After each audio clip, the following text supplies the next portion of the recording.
On March 27, 2018, Samantha Sperry went on an ATV ride in the swampy woodland of Kentucky with her boyfriend's father. They reportedly ran out of gas and got stuck for the night. Yet, only the father walked out of the woods the next morning. Samantha Sperry remains missing, and both her boyfriend and his father have questionable stories as to what happened that night.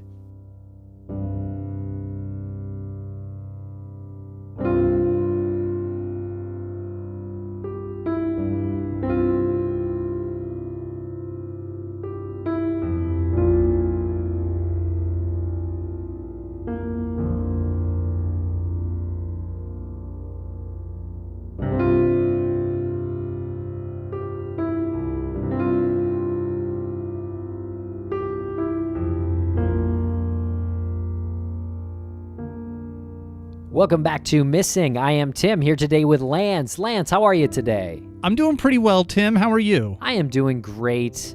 In this episode, we speak with our cohort and co-worker Jennifer Amell about the mysterious disappearance of Samantha Sperry, which is a case from 2018 that was recently submitted to our friends at Private Investigations for the Missing. That's correct. The Private Investigations for the Missing organization just keeps on rolling. We keep getting these cases submitted to us, these missing person stories, and the team of researchers is growing, feels like daily, and they put together the best information. They suss out the details, which gives us the opportunity to raise the visibility and the awareness of these missing people.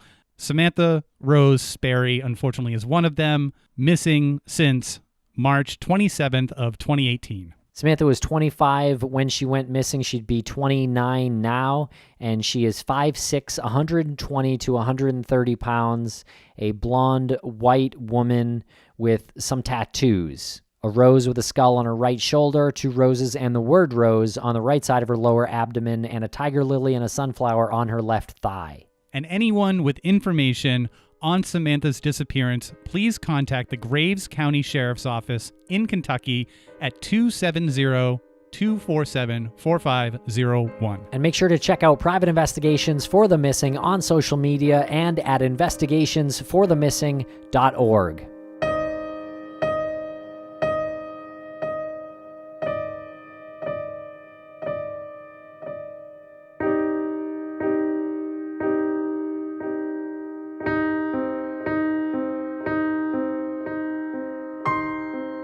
Welcome back to Missing. How's it going, Jen? Going pretty well. How are you guys? Couldn't be better. Always a delight to have you on. We're going over another missing person story, one that was brought to us by way of Private Investigations for the Missing. And what can you provide us for background on that? Samantha's case came into Private Investigations for the Missing, and our good friend and researcher, Michelle Tooker, provided all of the research for this case. Thank you, Michelle. And Samantha Sperry is a Caucasian female with strawberry blonde hair and hazel eyes. She has the following tattoos: a rose with a skull on her right shoulder, 2 roses and the word rose on the right side of her lower abdomen, and a tiger lily and a sunflower on her left thigh. Her ears are pierced along with her eyebrow. Some accounts refer to Samantha as Samantha Jones Sperry. And the tattoo of Rose is indicative of her middle name, Samantha Rose Sperry. And she's been missing since March 28th of 2018. She's from Graves County, Kentucky, 25 years old at the time of her disappearance. She was born on August 20th, 1992, which would make her 29 years old today, 5'6", about 120 to 130 pounds. And she's a mother of 2 with a daughter and a son. Tina Artis, Samantha's mom, describes her daughter as the type of person who is always willing to help anyone in need. Her family also describes her as strong-willed and a doting mother on her 2 young children. She also really enjoyed gardening and reportedly had a green thumb. Samantha has a great sense of humor, and her family used to tease her because of her lack of cooking skills. So she could definitely garden, but cooking maybe not in her wheelhouse.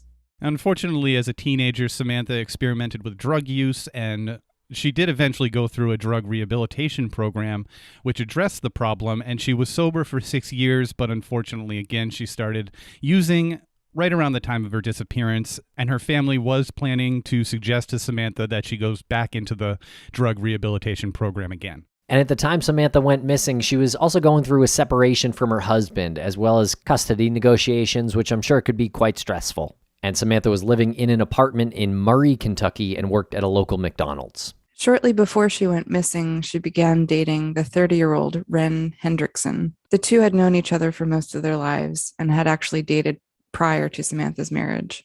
And I'm assuming after she was getting a separation from her husband, she started dating Ren again. And before we get into the details of Samantha's disappearance, I think it's important that we understand the people she was last seen with. One of them is the individual, Ren Hendrickson. She was also seen with Dusty and Paul Holder. So Ren Hendrickson, as we said, is Samantha's boyfriend. Dusty is Ren's father, although I don't think he had much of a hand in raising Ren. I think they were kind of reconnected later on in life. And Paul Holder is Dusty's brother, which would make him Ren's uncle. And Samantha, Ren, and Dusty were all at Paul's house on Tim Road in Hickory, Kentucky on the evening she was last seen.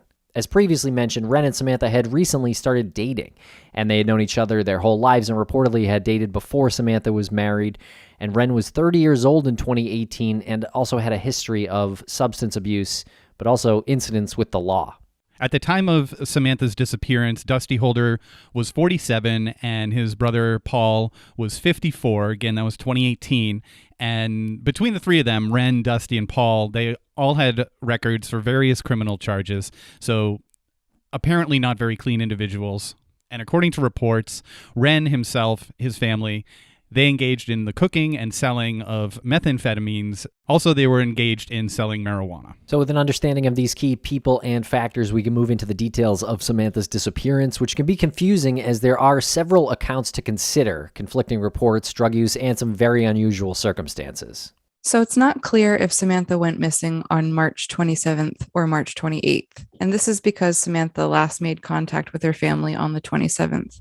There's also this vague report that a witness had seen her in the passenger seat of a car on the 27th.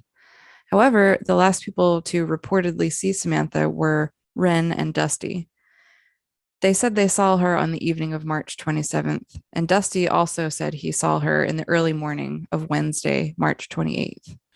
Okay, so the only report that we have of a sighting of Samantha on a day that was not the 27th is Dusty's report placing her on Wednesday, the 28th. Yeah, exactly. And as we get into it, we'll kind of become a little suspicious of Dusty's story. And Samantha's family didn't have contact with her at all on the 28th, and no other witnesses have come forward to report that they saw her on the 28th. So according to her family, their belief is that she disappeared on the 27th. I just want to reinforce that point, right?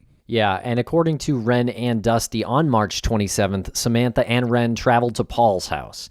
They say she was wearing a gray hooded sweatshirt, gray stretch pants, and a red waistband and sneakers. And Dusty and Ren admitted to using drugs this evening. Yeah, it seems they were both using meth that night. I think it's difficult when somebody had been using drugs because it's hard to piece together a linear story because people's memories are a bit confused if they do use drugs. And people don't act the way they typically do. When they were at Paul's, Ren and Samantha got into a verbal argument. Who knows, that could have been fueled by some of the drug use. And that was according to Dusty's version of the events. Ren, however, denies having an argument with Samantha, and he says he was on the phone trying to buy drugs when Samantha asked to go on an ATV ride with Dusty. So according to him, there was no argument. He's on the phone, and Samantha is asking Dusty to go on an ATV ride, which apparently they did. Yeah, so they apparently took off on the ATV, that's Samantha and Dusty. They went into the wooded area around Paul's house known as Kaler Bottoms. And this area becomes swampy when there are heavy rains, which there had been some heavy rains around this time. So Ren states that he finished his call to allegedly buy drugs and waited for his dad and Samantha to come back. He says he's circled the property in Samantha's car looking for them, but was running low on gas. And after some time, he left in Samantha's car and spent the night at her apartment in Murray, Kentucky. He figured she would call him at some point. This is strange to me. I mean, it's not strange that he took Samantha's car around looking for his, girlfriend and father. I mean, if they didn't return after a couple hours, that would be pretty worrying. It is strange, however, that he took Samantha's car and went back to her apartment. I mean, unless his uncle said he couldn't stay the night or something like that. Yeah, I don't really see how driving the car around the property is going to help find Samantha in the woods, out on the outskirts of the property. And I agree, it is a little weird to bring it back to your house or to her apartment. And now, meanwhile, according to Dusty's version of the events, while driving around Kaler Bottoms on the ATV, it got stuck in the mud. He claims it was dark, so he and Samantha decided to spend the evening in the woods and try to find their way back out in the morning, which I'm not quite sure what the weather's like at the end of March in Kentucky, but I can't imagine that it's comfortable, especially when you're talking about a swampy, rain-soaked area. Yeah, well, Dusty claims that they kept warm on the ATV, but the vehicle ran out of gas. And at that point, they made a fire pit. I think the weather reports from that night say that it was between the 40s and 50s, and it was raining too. So you can imagine what an uncomfortable night that would be. And at dawn, Dusty says he and Samantha walked out of Kaler Bottoms, exiting near Highway 131 and Highway 849, which is about a mile from Paul's house. And they were soaking wet, cold, and exhausted, per Dusty. So this is the sighting from Dusty that's on the 28th, early morning on the 28th. Yeah, that's correct. Well, he claims he was with her the whole night and into the morning. Right, but this is the 28th now. Yes. Okay. And placing them on Highway 131 and Highway 849. And according to Dusty, he suggested they go grab breakfast and warm up at a nearby market, but Samantha declined the offer, deciding to walk to a nearby cousin's house instead. Dusty instead headed north towards the market, and Samantha apparently headed south. And if Dusty's account is true, this is the last known sighting of Samantha. This is a bizarre decision if Samantha did decide to do this. To her knowledge, she hadn't had contact with her boyfriend, Ren, so didn't know that her car had been removed from Paul's property. I mean, in my mind, if I had to spend a night out in the woods and I just wanted to go home, I would probably find my way back to Paul's house and get my car and drive somewhere. No? Yeah. And I mean, why didn't they walk out at night? I mean, they just didn't know which way was which, I guess. I suppose so. And also, why is that conversation happening once they come out on the highway? Why is that decision happening then? Instead of saying, once we find where we're at, we should probably grab some food or something. It just feels like a bit contrived to me that once they figured out they're on the highway, then it was like, oh, I remember that market. I just feel like that would have been a conversation somewhere along the way getting out of the woods. Like, what are you going to do after? Right. And you just spent all night in the woods. Why are you splitting up at this point? Yeah, it's very strange. Only a mile from the house and, where her car was. And but part of the story, at least, is true because police later confirmed that Dusty ate breakfast at the local market, though he made no mention of Samantha while there. So I guess he ate alone. I'm curious if he was wet and cold. That's a good question. Yeah, I mean, you definitely show signs of having spent the night in the woods. There's also another thing to note that might cast shade on this decision of Samantha's to go to a cousin's house. She didn't actually have any relatives heading south.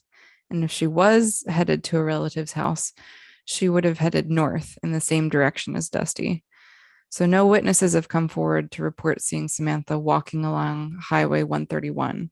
This is a relatively well-traveled route, so it would have been quite busy during the morning rush hour, and I'm sure she would have been seen.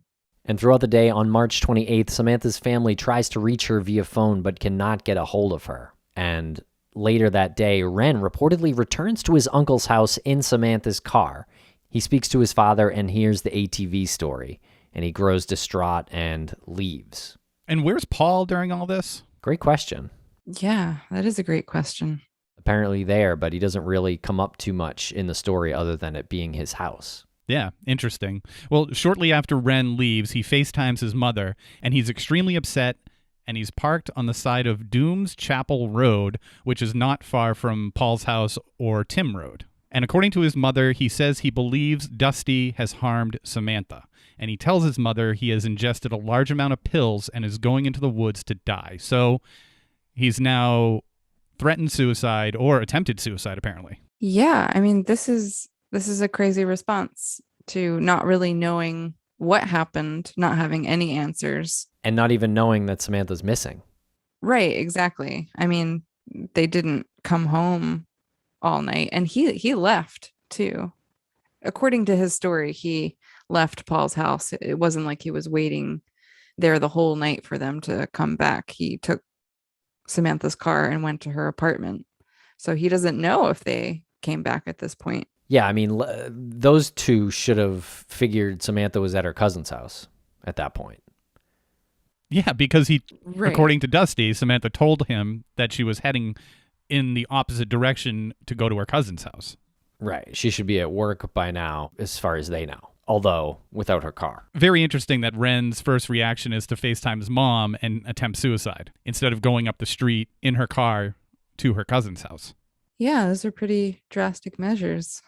Apparently later on that day at 7:20 p.m., Ren's mother, she calls the local police to report her son missing now. Law enforcement did not immediately begin to look for Ren, and there are several reasons for this, namely the fact that Ren is familiar to law enforcement. And get this, he's considered an officer safety risk from prior armed encounters he's had with police. So at this point, law enforcement is now aware that Samantha's missing as well, and they're not looking for Ren because he's apparently too dangerous to go look for? Apparently.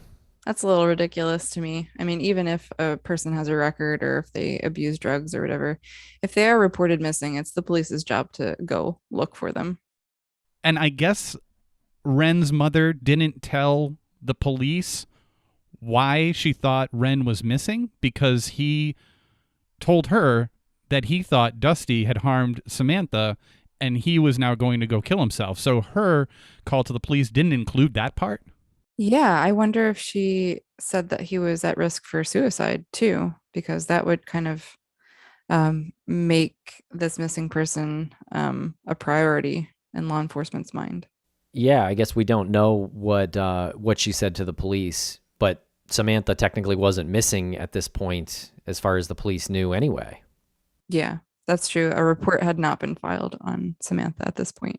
Does it strike either of you as curious why Dusty wasn't contacted by police if Ren's mother told them that he thought Dusty harmed Samantha? Yeah, I mean, we don't know if the police contacted Dusty. Like, it doesn't seem like they did much work on Ren's missing person report at all. And at 9 p.m., Samantha fails to show up for her shift at McDonald's. When Samantha's mom, Tina, learns that Samantha did not show up for work and did not call in sick, which is out of character, she is extremely concerned. So this brings us to Thursday, March 29th. Tina, Samantha's mom, contacts police to file a missing persons report for her daughter. But according to the reports from the family, due to Samantha's substance use issues, police do not initially take her disappearance seriously. Seems to be a pattern with this department. But that evening, officers do locate an abandoned Ford Taurus on Dooms Chapel Road, which is Samantha's car, which was abandoned by Ren before he disappeared into the woods. And a deputy searches that vehicle and then has it impounded. And Samantha and Ren were not found, obviously, and they're still missing. Yeah, still missing by this point on the 29th, both of them. So it holds up that he was parked on Dooms Chapel Road in Samantha's car and placed that FaceTime call to his mother, threatening to go into the woods and commit suicide. We'll be right back after a quick word from our sponsor. And a thank you to our sponsors. Back to the program. That brings us to Friday, March 30th. The first search for Samantha is conducted.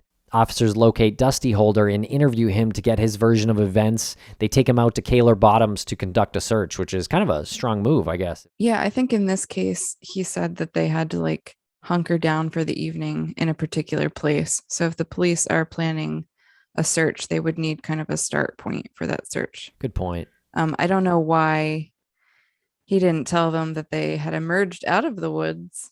Like, why wouldn't they start searching there?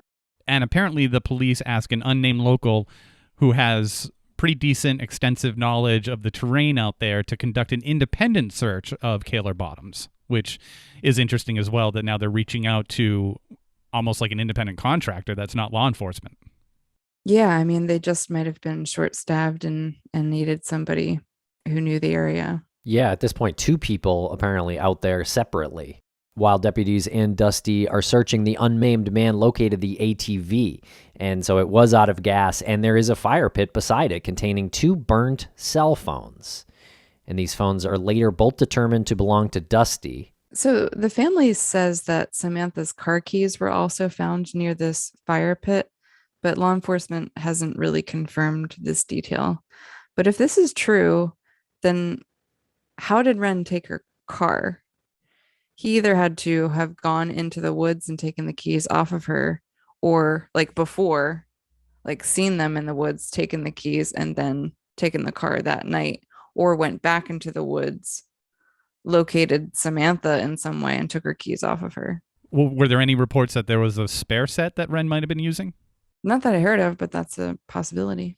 But this scene is pretty strange, right? So some of it is corroborated. The fire pit, the ATV is out of gas, but two cell phones, not even just one, two cell phones of Dusty's are burnt beside the fire. What is going on there? It's not like you're using your cell phone to start a fire. This suggests to me that he might have had a couple of burner phones. Literally. Now, this aforementioned unnamed man finds only one set of footprints in the mud around the ATV and only one set of footprints leading out of the woods. This unnamed man is pretty remarkable that he's coming up with all of these clues, and he finds no evidence that Samantha was even in the woods. Yeah, I guess except her keys, if that part is true. Yeah, it's strange that there's only one set of footprints around this fire pit. And when police learn of these details, which they conceal from Dusty, they start realizing there are issues with his version of events. They leave Kaler Bottoms and ask Dusty to come in for an interview that evening. And like good police officers, they obtain a search warrant for Samantha's residence and conduct a search that lasts into the next morning. And in a police statement released in October of 2018, law enforcement states that several items were seized from Samantha's home and submitted for analysis during this search.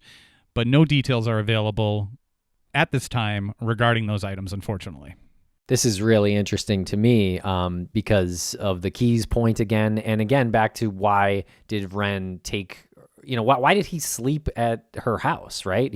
She's not there. She's apparently in the woods. He took her car, went to her apartment and slept there. And where were her kids? Her kids were home at that point too. I'm not, maybe with the dad, I guess. But very interesting that police considered multiple items from Samantha's home evidence, considering that Ren had just spent the night before there. I would really like to hear a statement from Paul, the uncle, whose house they were all at. I mean, can he confirm that they were all at his house that evening and if anybody left? And as Friday night came to a close, Ren and Samantha remain missing. Which brings us to Saturday, March 31st, and according to law enforcement, no searches are conducted on this day, and Samantha and Ren continue to be missing. And then the next day on Sunday, a group of individuals had conducted their own search for Samantha in Kaler Bottoms. They don't find her. But that evening, Ren emerges from the woods, acknowledging that he's been there for at least 5 days. He's hypothermic and dehydrated, so he's taken to the hospital for treatment. Now, what's your opinion on why they didn't conduct any searches that Saturday? Is it because they had something else in mind, that she wasn't actually in the woods and there was no reason to search? Yeah, I don't know. Anything we say is like speculation at this point. And in a recent interview, Ren describes his time spent in the woods as a time of paranoia and confusion. He says he did not know that Samantha was missing and only learned of the news while at the hospital. Okay, so that contradicts what he told his mom on the FaceTime in Samantha's car. Yeah, exactly. But this also supports your point earlier. I think, Tim, you said it, that at that point, the next morning, he wouldn't, if he had gone to talk to Dusty, he didn't know that Samantha was missing, which doesn't explain why he went into the woods in the first place. But yeah, definitely two competing narratives here. Yeah, I think like the fine details, we don't really know. According to him, all he knew was that he thought Dusty had harmed her. So he's in the woods to kill himself. Maybe he is paranoid. And that's his reaction to that, his very hyperbolic reaction to that, is to go into the woods to die, but then wandering back out again. Yeah, I wonder if he did take those pills or if he brought some with him or he, I don't know, went to find Samantha. I don't know what his thought process was in even entering the woods. And on Monday, April 2nd, Ren is brought in for police questioning. He shares his version of events with police, including the fact that he took some of Samantha's belongings into the woods with him and lost them. What? This fact struck me too. So, according to Ren's story, the night Samantha went missing, he took her car, he went to her house, got a couple of her things, and then that next morning, he went back to Paul's house, talked with Dusty, and that's when he freaked out and went into the woods. So, all this time, he has a bunch of Samantha's belongings. Like maybe he thought if she did spend the night in the woods, she would need a sweater or toothbrush. I don't know. What could these belongings be, and why did he lose them? He's losing evidence in the woods, whether it's intentionally or not, I don't know. And it's only evidence because he brought it into the woods with him. Right. And the police obviously haven't revealed what the items are. And through that statement that they released in October of 2018, it mentions that these items, obviously, like you said, Tim, would be valuable evidence for Samantha's case. But to this day, the items haven't been located. The police haven't said what they are. And as we've stated, Samantha continues to remain missing. So Ren is officially hiding evidence now. Yeah, apparently by scattering it through the woods. And the search still continues today. Law enforcement says they are still actively pursuing leads in Samantha's case and trying to locate her. And we haven't mentioned much about the ex-husband because, according to reports, her family, including him, were all interviewed and they've all been ruled out. Yeah, and the focus remains on Ren and his father. So much so that they apparently took polygraph tests. And both of them passed, apparently, which I'm surprised about. However, authorities say evidence contradicts Dusty's version of events, but they've not elaborated further, and no charges have been filed. And from where we sit, it seems like one of these people definitely knows more, if not both of them. Yeah. This next point is completely crazy to me. But during a search for Samantha in April 2019, the police located an underground bunker in Simpsonia, Kentucky. Inside, they discovered a 41-year-old fugitive named Ernest Dean Hendrickson, who was wanted on a parole violation. So there's this con hiding out in a bunker in the woods who happens to have the same last name as Ren. They find a bunker during a search for Samantha and happen upon a fugitive with the same last name. Yeah. But according to police, well, they haven't said anything whether this Ernest Hendrickson was connected to Samantha's disappearance, correct? Yeah, and they refuse to comment on if Ernest is actually related to Ren. But I think according to police, they say this guy Ernest was in police custody at the time of her disappearance, so he wouldn't have had an opportunity to harm or hide her. So now we come to June of 2021 when Ren was interviewed by a local television news station. It was an hour long. He's very candid about his drug use and states that he still misses Samantha and he's always loved her. This is during this interview. And Ren admitted that he was high on methamphetamines the evening he last saw Samantha. He states that he was distracted and on the phone when Samantha said she was going to go for a ride on the ATV with Dusty. Ren says it was not out of the ordinary for his dad to take friends out on the ATV. Yeah, and he states several times that he's not sure whether or not to believe his father's version of events. He claims that his dad won't even look him in the eyes, and that when he's asked Dusty what happened that evening, his father tells him to stop asking so many, quote, damn questions. And this interview apparently is long and ambiguous and very speculative at times, but Ren remains emphatic that he doesn't know what happened to Samantha.